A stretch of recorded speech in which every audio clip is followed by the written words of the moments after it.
Right, welcome everybody. So, right now I'm going to drop in a guide about defensive mechanisms in ESL that can help you out surviving longer in your PvP encounters.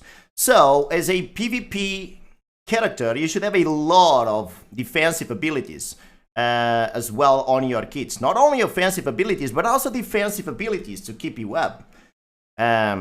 Abilities that give you armor, abilities that give you healing, and it's very important to keep those up, such as vigor for stamina characters, for instance. So besides keeping your buffs up, which is like the first and one of the most important defensive mechanisms, there is dodge. So you should use dodge wisely, because if you use it too much, you will drain a lot of stamina. So use dodge wisely. While you are dodging, you will avoid a lot of damage. You just don't avoid AoE damage, but you will avoid almost all incoming damage. So dodge is a very powerful defensive tool as well.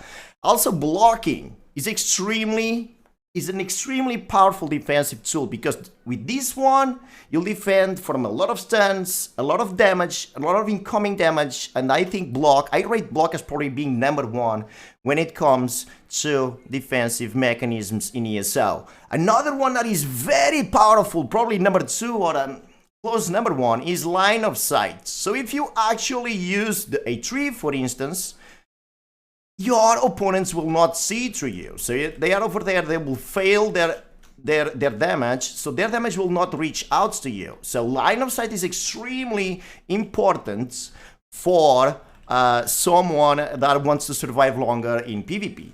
Also, you, instead of try to be unpredictable at times. And what I mean with that is that instead of always going on a same route, try to change it every now and then. Instead of going right, go left. Try to use misdirection to confuse your opponents and take less damage that way.